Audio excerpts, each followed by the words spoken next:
Friend of the channel, Patrick, over on the Vetted YouTube channel, just had Ron James on for an outstanding interview where he showed behind the scenes picture evidence of a crashed UFO that apparently is completely legitimate. And we're going to be taking a look at some segments of that little podcast that they did over on the Vetted YouTube channel. There will be a link down in the description below for you to go and check out the full video, because I'm not going to include it all here, but I highly recommend you go and watch the entire thing. But this is more aimed towards the images that were shown. So of course we've got Patrick on the left, Ron James on the right, if you couldn't tell by the names underneath their beautiful faces. But we're going to take a little look at it, and we're just going to see what happens. There was a ton of sightings. There's even a NICAP and Project Blue Book report that could be of this very incident on record. And to make this even more compelling, he has pictures. Wow. Are you going to show those pictures? Now, of course, that is a bold claim to make if you didn't have the proof, but my man came packing with proof. Let me see. I mean, we're gonna show them in, oh, here, shameless plug. This is Accidental Truth Next. This is my fantastic movie poster. All these cases are going to be coming out. I love it. That's awesome. This is a picture that his father supposedly shot of a mothership. He was flying over it. This is on old photo paper. This was holy cow! Wow, that is a lot of lights. Yeah, he said he was flying over on top of it. I'm only going to show these for a minute, and please don't read, because these are all copyrighted. I'm just giving a little teaser for the film.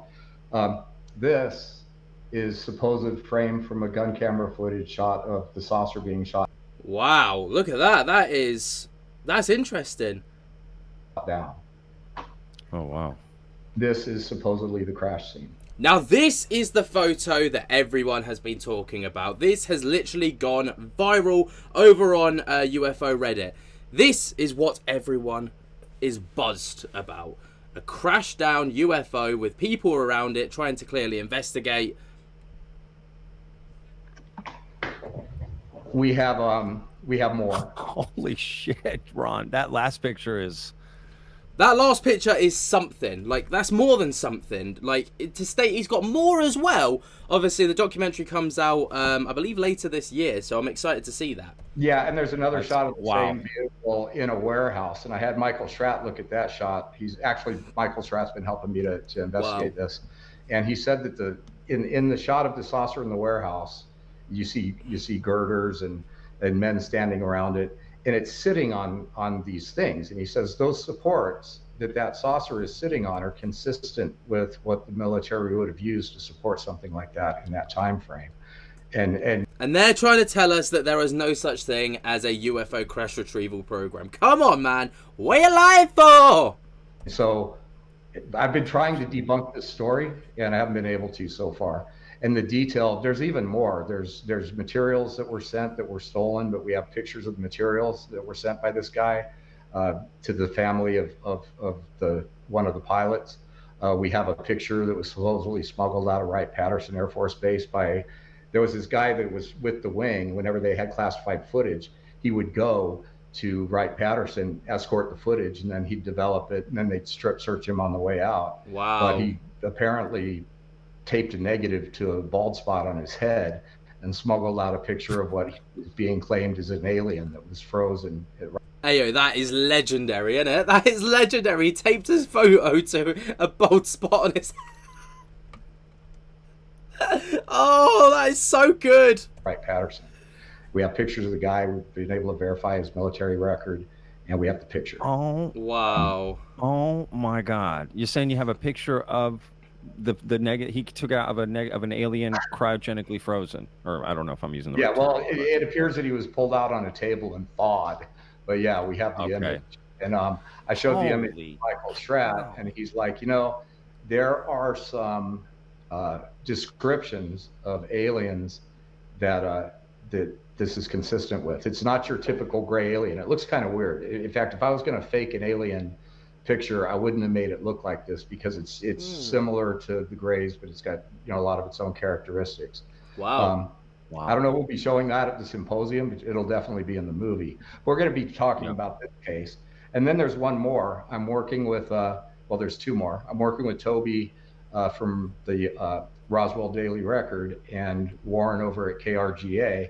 The three of us are putting together a new mini-series called Roswell Breakthrough.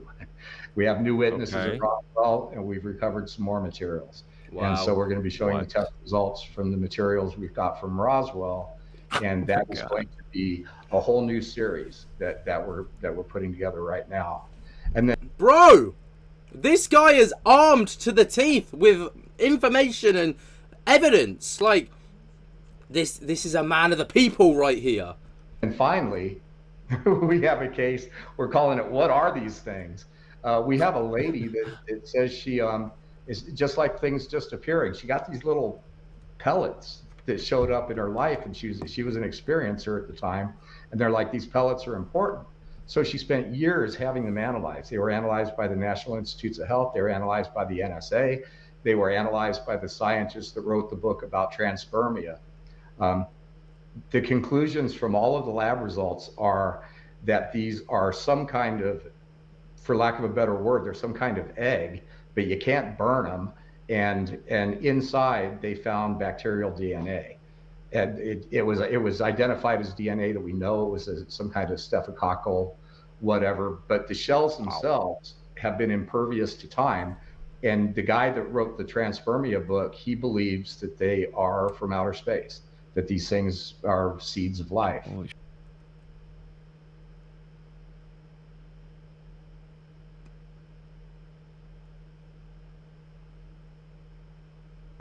I literally don't know what to say right now. We have eggs! Alien eggs on Earth, and a woman's just got them casually, just chilling in a house when she's been told to look after them. Mama hen, what the fuck? Shit.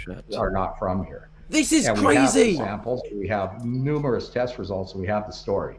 So on Saturday, July 13th, these 4 cases are going live, and so anybody that wants to sign up for the live stream, they get the whole MUFON symposium. It's only $100. They get a year of MUFON TV, and they get to be there for this. And it's going to be a heck of a show. Wow. Well, I'm definitely going to have links in the description, of course, you know, without a doubt. This will be streamed online, or do you have to show up in person? No, it's going to. You can show up in person, or you can buy the live stream. And again, you get the live stream for the whole show. And it's not. Well, I'm coming, Ron. I live in Dallas. I'm coming to this. Oh yeah, I'll tell you what. I'm gonna make. I'm gonna come. I'm gonna make a video. Press list. You're comped. So the awesome. I'm there, man. People are saying, "Oh, what? You're charging $100 for a live stream?" Contact in the Desert charge like $3. I mean, we're not. It's not a money grab. No. And all those people that are going to say all that kind of stuff. You're doing something. You're putting something on. People have a choice. I'm way past all that stuff, man. I don't. Yeah. I don't get into that stuff, man. I personally am just, I'm a business owner. Like, like I'm a business, like you got to make money. Even a restaurant, I'm a chef, like you'd make food. Yes, I'm passionate about it. I love it. I believe in it, but I'm sorry, I have to charge you for the dish. I can't make it for free. You have to pay for it. Otherwise I can't be in business. And I feel this is the same stuff. Y'all providing something, you're showing something, it costs money. Like, that's fair. I'm sorry. I totally get it. I think the prices are actually pretty reasonable, if you ask me. Like you said, afterwards, but we invite people to the party, and then just clear up. I don't want people saying that we've exaggerated. I'm the one that wrote this press. Very careful to make sure that we don't have wild speculation. We're not showing up with a flying saucer. Aliens will not be on stage revealing themselves. It's some small samples that so far are defying lab results, and if we get lab results back between then and now that give us some sort of an explanation, we will come forth and share that as well. So we're not attached to anything, but right now we've got legit stuff, and more than one case. And I think out of all of these, the 1955 shoot down case is an absolute mind blower, and we actually have a map to the crash scene, so it's never been investigated. Wow, this guy's got everything. I mean, look, as much as we hear about things or whatever, see, I'm about this. People have things, and we get to look at them, we get to study them, and we get to, like, I'm all about this, man. This is super exciting. When you make like accidental truth, you build a certain amount of credibility, and people trust you. And so I'm approached from constantly, and anybody else out there that wants to approach me, I'm trustworthy. Tell me your story. We'll put you behind a hidden camera and change your voice, and we'll get the information out. But you know, I get everything from, hey, my daughter's in the cow field being abducted by aliens, come now, which I tend to roll my eyes at. But then every once in a while, man, you get that gem, and you start. My instinct kind of gets piqued by the ones so far. I've been pretty right on in the ones that I'm going to investigate further. And these two, the Roswell story is a big deal. The Russian story is a big deal. For sure. The 1955 UFO crash or shoot down, really a big deal. And these weird in Oregon, right? Yeah. Eggs. These pellets, these panspermia thing. Yeah, that's. I mean, I'm going to pictures. One of them, they literally tried to burn it. It wouldn't melt. It wouldn't break. The national. How big are they? Would you say like a BB size? Tiny. They're like a. In fact, if you go to the Muon Symposium website, there's a picture of them next to a. Oh wow! Okay, they are literally like, what's that? Less than a millimeter wide, probably the size of like a BB pellet. That's crazy. Look at these things. There's loads of them as well. Next to a ruler. My first thought was that they might be like those little silicone balls that they put in stuff to keep it from moisture out, but they're way smaller. Yeah. Got it. I'd say they're about the size of small fish eggs or insect eggs, but that's been ruled out. I had a biologist come up to me and say that those are probably insect eggs. And then he looked at some of the results and he's like, well, they can't be. It's weird stuff, man. Really freaked me out. For sure. You have something to look at and study. Like, that's all we want. Like, that's it. Like, listen, I appreciate that kind of stuff. I'm being honest, because it's not just a story. So I'm going to stop the interview there. Obviously, I want to maintain the integrity of Patrick's work because it is a fantastic watch. I highly recommend you go over to the Vetted YouTube channel. The link will be in the description for this very video. Go and check out the entire thing for yourself. They go into so much more detail about a lot of other UFO alien topics. But what do you guys think?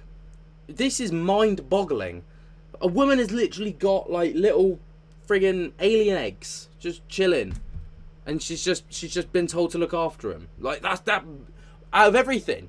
I mean, no, actually, the crashed UFO is pretty wild as well. But let me know what you guys think down in the comments below while you're down there. Be sure to jump to get the hell out of that like button. Subscribe if you're new. Tick on my little bell so you get notified whenever we upload to the channel. And until next time, guys, I hope you have enjoyed. And I'll speak to you later. Peace.